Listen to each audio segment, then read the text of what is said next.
Dark Destinations. These may be end times, night creature. Why would a few more casualties trouble me? Because their blood will join yours. A radio drama anthology. You are wrong. How you figure? Every merc on Mongo is hunting you down. Not you. Your partner. He said I didn't have a ray gun. Full cast performances set in the haunted corners of the globe. Darkness is coming for you. That's the fear that haunts me. Sleep!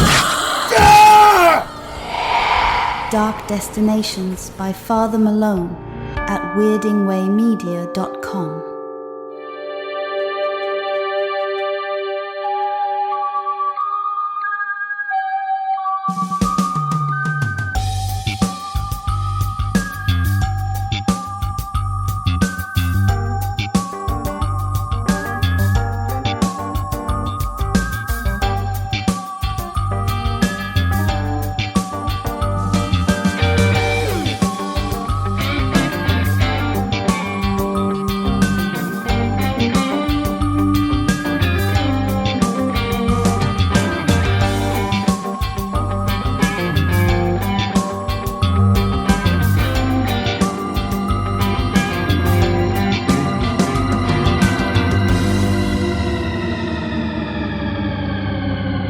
Greetings, Midnight viewers. Father Malone here, and I'd like to welcome you to a special bonus series. We've been slugging it out in the horror anthology trenches for years now, and felt as though the chaff sometimes overwhelms the bloody wheat in our discussions. To that end, we've decided to throw a spotlight on some of the more superlative segments from the various and disparate series. These aren't arranged in any kind of merit-based system nor chronological. That would be way too organized. Instead, I'm starting the series with my personal favorite episode of the Twilight Zone 1985. That was the first remake or reboot of Rod Serling's classic from the golden age of television. From that iteration, a veritable dream team of creatives was assembled.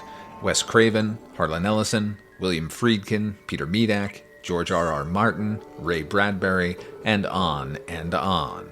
They managed to pay fealty to the original while carving out a new corner of the zone for themselves. The most junior member of the writing staff was a fellow by the name of Rockne S. O'Bannon. I was writing as all, beginning writers do. I was writing spec everything. I was writing spec features. I was writing spec episodes of other TV shows that were on at the time. And there was a show that was on, it was ABC, a couple years before the new Twilight Zone came along. Called Dark Room, and it was like Night Gallery stories, but with more Twilight Zone-like stories. And so I wrote a wordplay and then another short half-hour piece for that, and I actually managed to get the script into the producers of the show, and they very complimentary, but they said, the show has already been canceled. Thanks, no thanks. And they like to tell writing classes, the great thing about spec material is it never dissolves. It survives on your hard drive. So I just held on to these little half-hour scripts that really would have no value otherwise. And then lo and behold, along came a couple years later, both Twilight Zone and Amazing Stories, which was the Spielberg version of kind of a Twilight Zone, and was able to submit the scripts to both of them, and got very good response to the scripts, wordplay in particular, from both shows. But then Twilight Zone had me in right away and put me on staff, which was stunning to me because I would have been thrilled to work on any crappy Universal hour show. So wordplay was the first thing I went in, and I was a huge fan of Harlan Ellison, obviously before learning he was going to work on the show. And he wrote, which I have framed, a little paragraph before he ever met me, a little paragraph review of wordplay. He was commenting on all the material that was coming in. Mm-hmm. Incredibly generous, and Harlan was nothing if not incredibly opinionated and evocative in writing. So when he liked something, he really liked it. If he really hates something, he really hates it. So it was like I benefited. I was on the positive side of that ledger. And the fact that I had Harlan being as kindly praiseworthy as he was just stunning to me. And Harlan was great. He was, as was everybody on the staff. It was a very writer-centric staff, and I was the new kid. And you could not be greener than I was. So I think everybody were very patient with me and generous with me, and Harlan very much among them. Just a fabulous introduction to the business, and I think Harlan, along with Phil DeGuerre and Alan Brenner and Jim Crocker, who made up the rest of the staff that first season, first half of the first season. It was just a fabulous entree into the biz.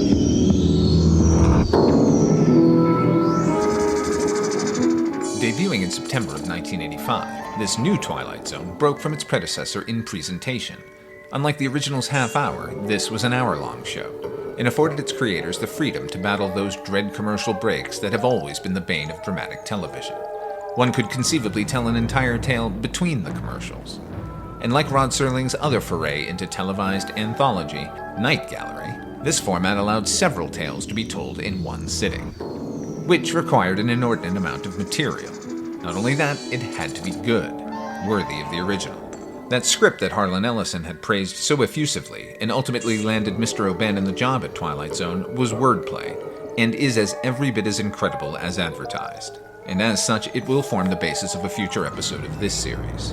O'Bannon would contribute half a dozen outstanding stories for this new Twilight Zone, and in my humble opinion, was the one writer on the show who not only understood that this was a new Twilight Zone, but in script after astounding and prescient script, he managed to actually deliver a show that felt both contemporary and out of time. Any one of those stories could top a Best of Twilight Zone 85 list, or horror anthology list in general.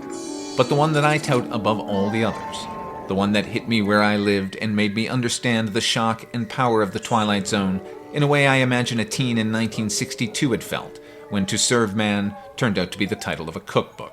This story aired on November 29th, 1985, titled simply The Shadow Man. When you're 13 years old, you're supposed to be beyond those childhood fears of things that go bump in the night. Supposed to be.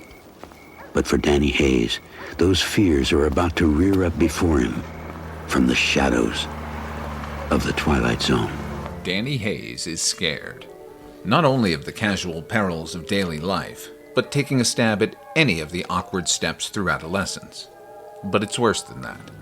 Danny's fears still dwell in the shadowed corners of childhood, where the closets hide monsters and that tapping at the window isn't a branch. Your father and I could understand this behavior when you were younger, but you are 13 years old now. You're a young man, and you should not have to sleep with all of these lights and the TV and the radio on. But Mom... No buts. Danny Hayes is scared, and everyone knows it, which does nothing to help the social standing of the class brain that regularly blows the bell curve through his adherence to extra credit. Not the best position to attract the attention of Leanna, the girl he pines for, though it does set him in the sights of her boyfriend, Eric. That was great, Danny. You know, there was some question for a while about you, man, but not anymore.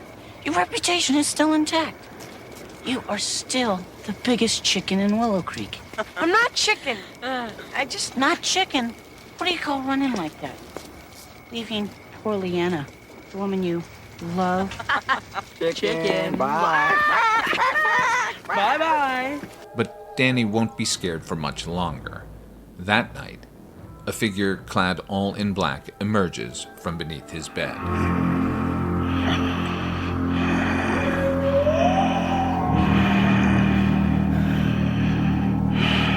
I am the Shadow Man, and I will never harm the person under whose bed I live.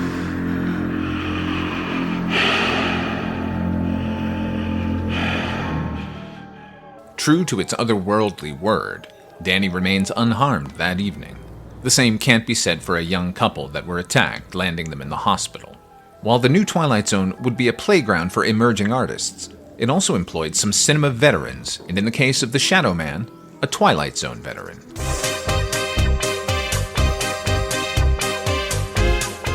Joe Dante, in 1985, was white-hot from the success of Gremlins. That was his third solo feature. He had co-directed Hollywood Boulevard with Alan Arkush back in '76 for Roger Corman's New World Pictures, but it was his collaboration in 1983 that showcased his wildly inventive visual style and humor. Dante remade It's a Good Life for Twilight Zone, the movie. In an interview, he discussed his time on Twilight Zone 85. I'd already done an episode of Amazing Stories, too, which made the new Twilight Zone look like Poverty Row. The 80s Zone revamp was a different animal entirely from the Serling original, which was economically produced but benefited from the availability of the MGM backlot and studio gloss. The new series was shot very quickly at the former Republic Studios lot in Studio City, which only had a tiny backlot. Producer Phil Daguerre was notorious for post-production tampering, and this was one of the first TV series edited on videotape. This allowed for much editorial mischief, as evidenced by director Gil Cates' complaint that his Paladin of the Lost Hour episode was botched by Daguerre in cocaine-fueled editing, and when televised was officially credited to the fictitious DGA nom de plume Alan Smithy. As I recall, Rockne's existing script was pretty much a take-it-or-leave-it proposition. I don't recall much effort to enlist the directors in choosing material, although I can't believe that Friedkin just happened to end up with Nightcrawlers, which may be the best episode of the series. Once you hand in a TV episode, your involvement is pretty much over. I never met any of the music guys, who were hired long before I was.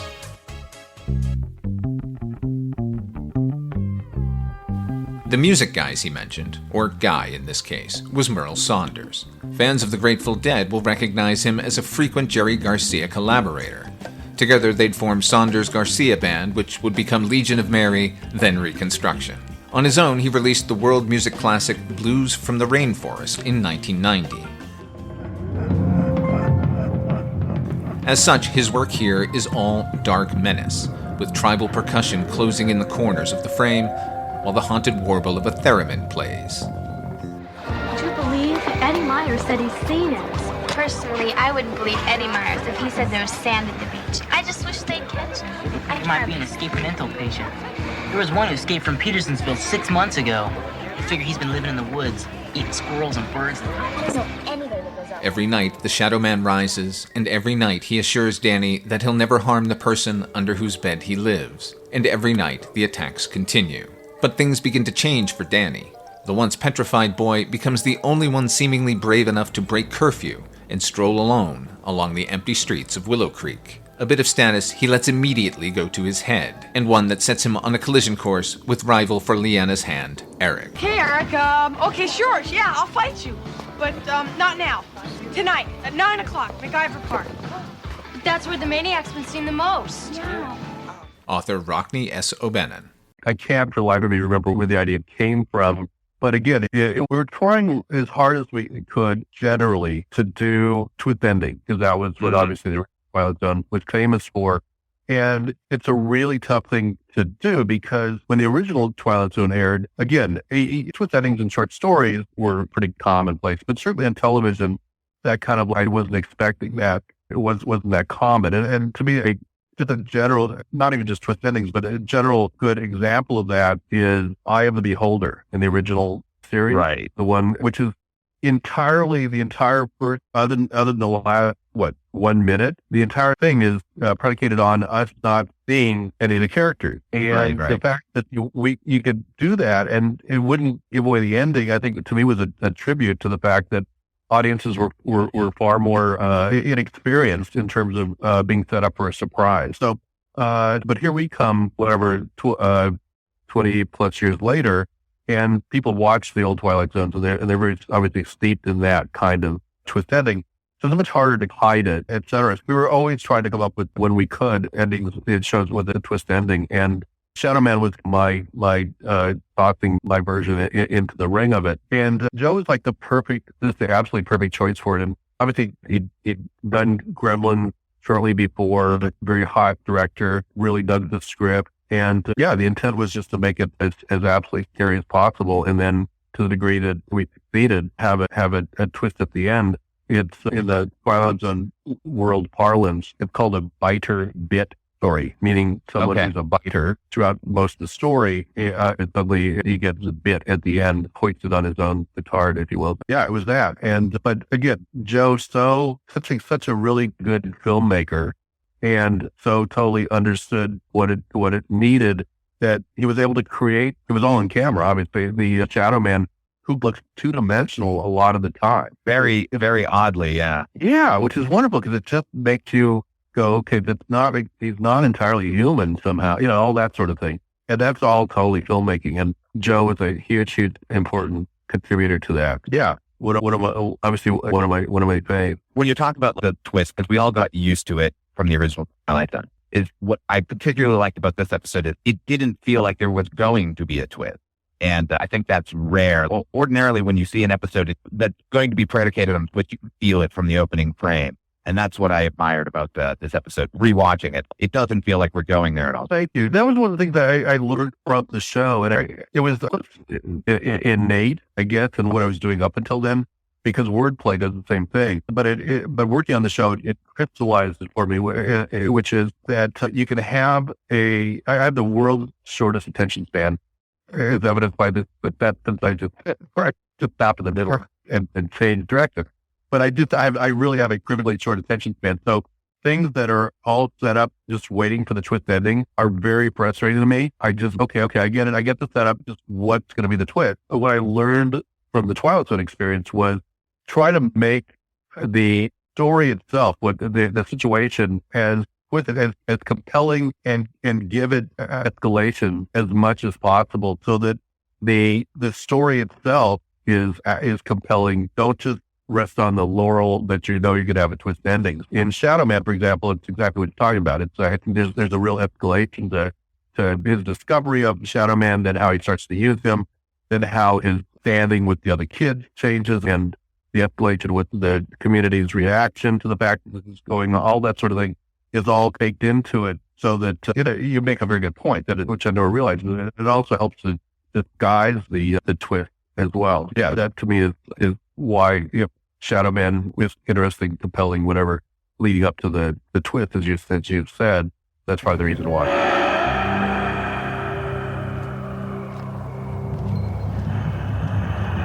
Wow! Look who's here. Oh my God, Danny. Run! Danny, come on! Something the matter? Hey! It's me! Don't you recognize me? Hey, you said you'd never hurt me! You promised! The Shadow Man. And I will never harm the person under whose bed I live. Well? But I am a Shadow Man from under someone else's bed.